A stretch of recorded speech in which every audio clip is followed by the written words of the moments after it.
From the previous video, we explored the precision, recall, and threshold graph, played around various thresholds and got different precision recall combinations. Another way to illustrate precision and recall is by directly drawing the precision against the recall. From the graph, we probably should pick recall in between 0.2 to 0.8. After 0.8 recall, the precision drops sharply, and the lowest position is around 10%. This is because when the model predicts everything as positive, the model detects all the positives, but only 10% of 5 are true positives. That is total 5s in a dataset. If the curve is closer to the top right corner, the model performs better.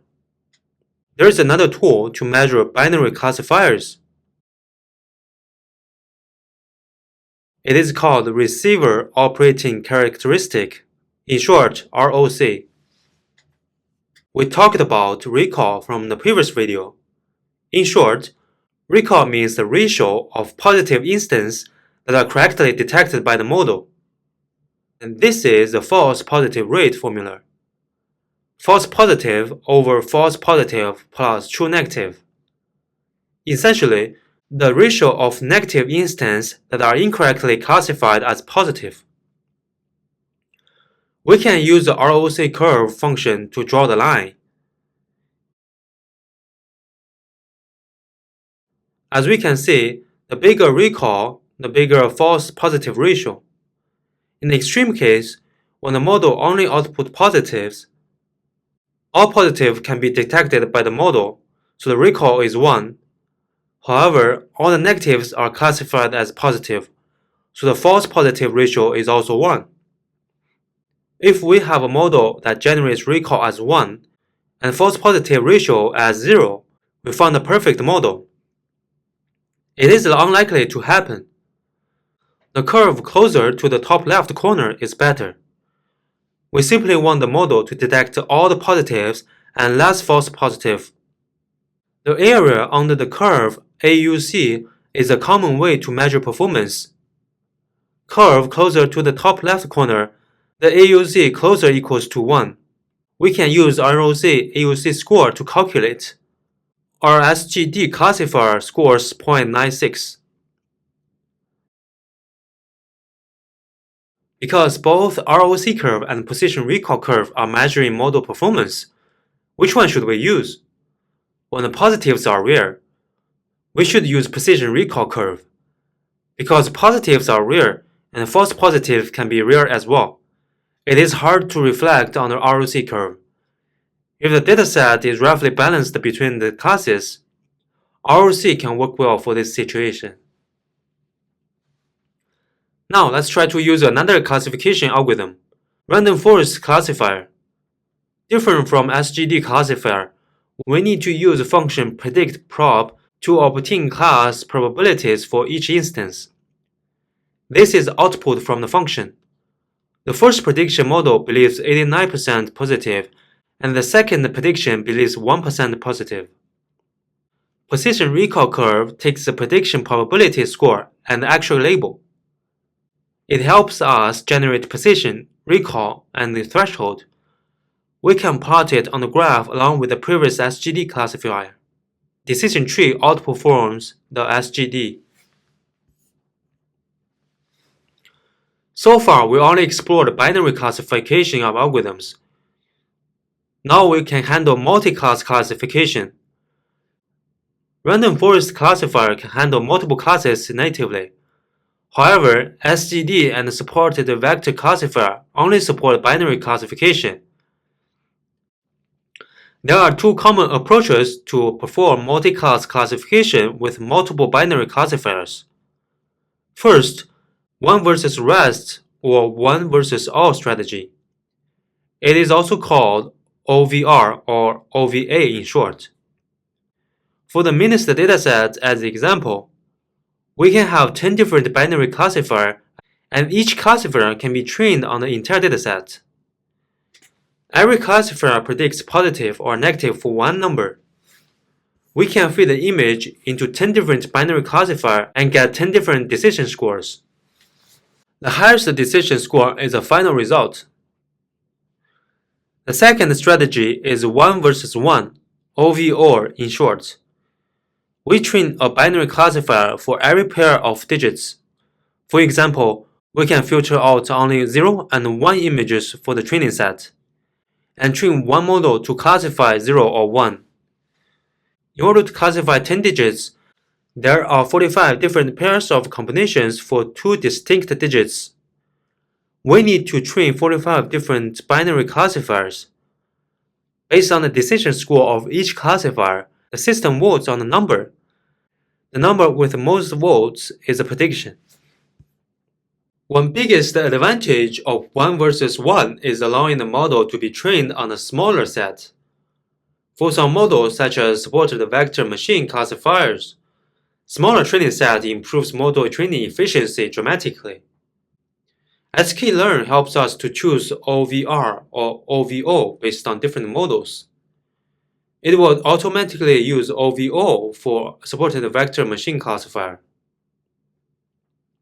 For this code, 45 binary classifiers are trained, and for each prediction, it returns 10 decision scores. Class 5 has the largest decision score, and the model predicts it is 5. SGD classifier is also capable of measuring multi-class datasets. It uses OVR strategy under the hood. After training, it predicts 5 as well. We can evaluate classifier performance with accuracy. Accuracy works in this case because different classes are roughly balanced. Simply apply total correct prediction divided by the size of the dataset. The accuracy is around 86%, much better than random guessing, because random guessing can give us only 10% accuracy on the balanced data. We can further improve the accuracy by transforming the training set. If you remember in the chapter 2, machine learning algorithms work better on standard distributed dataset. Standard scalar can transform input range from 0 to 255 to mean 0 with standard distribution. After the transformation, the accuracy is improved around 3%. In order to further improve the model performance, we need to work on the error analysis. Confusion matrix is a good friend. It helps us to find out the actual wrong prediction made by the models. We can use the confusion matrix display function to plot multiple classes confusion matrix. Remember, the x is prediction and y is the actual. The mean diagonal is the correct prediction made by the model. This cell means there are 10% accurate 5 falsely predicted as 8. The 8 column has larger number compared to other columns. We should spend our effort to train our model to better recognize 8. For example, we can feed more 8-digit pictures into the model and train our model. Or write an algorithm to check how many closed loops inside the image. If there are 2 loops, we can simply output 8.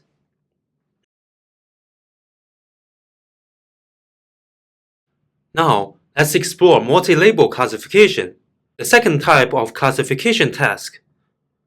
The previous example only output one label as a result. There are some cases where we want the classifier to output multiple labels for each instance. For example, we want our classifier to predict the number along with the even or odd. You may ask why we can't use the predict number and mod 2. Here, I'm just using an example to illustrate the point. Chain classifier in sklearn can help us to perform the job. Multiple classifiers can link together in a chain.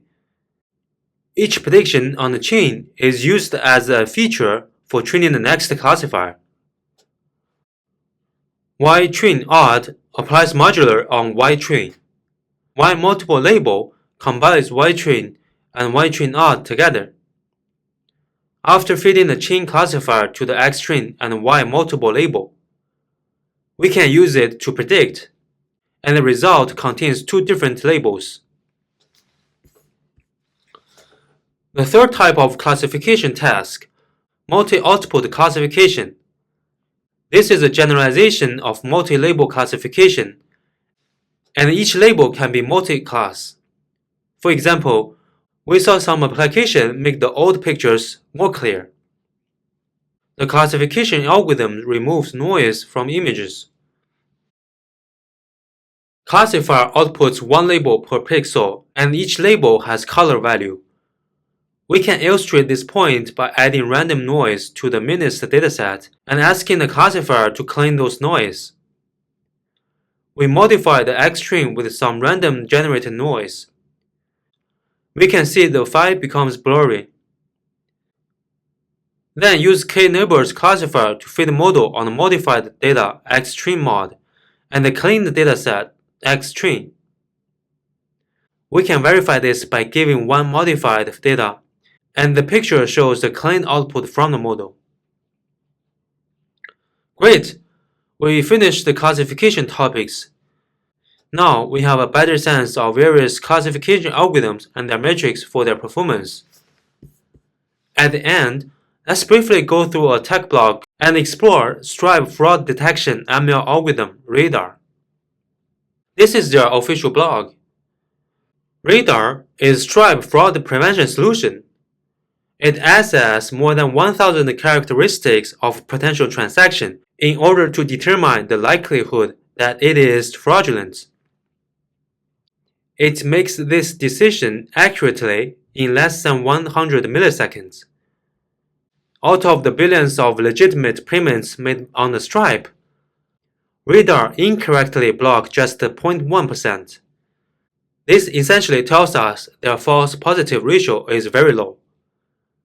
Here they say the challenge is compounded by the fact that fraud is rare. On the order of 1 out of every 1,000 payments, their algorithm is working on an imbalanced dataset. The original model they used was the XGBoost model along with the deep neural network.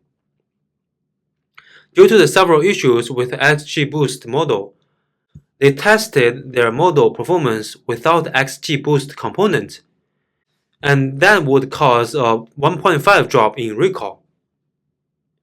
As we learned from our video, recall means the ability to identify positive instance. For these fraud systems, models generally treat recall much more important than precision. Decreasing recall is unacceptable. They used some other techniques to remove the XGBoost components, but they only mentioned about reducing the training time, but didn't mention about their performance. Later in this blog, they mentioned building the model not simply just identifying the fraud, because false positive hurt their bottom line and frustrate their customers. False positive means some legit transactions are treated as fraud. They have built their Risk Insights feature. It allows users to see which features contribute to a transaction being declined. Okay, this is about the blog. If you're interested to read more, please check the description of the video. I have included the link. Understanding the concepts in this chapter helps us to read the ML blogs and papers. If you think this video is helpful, please like and subscribe to this channel. See you in the next video.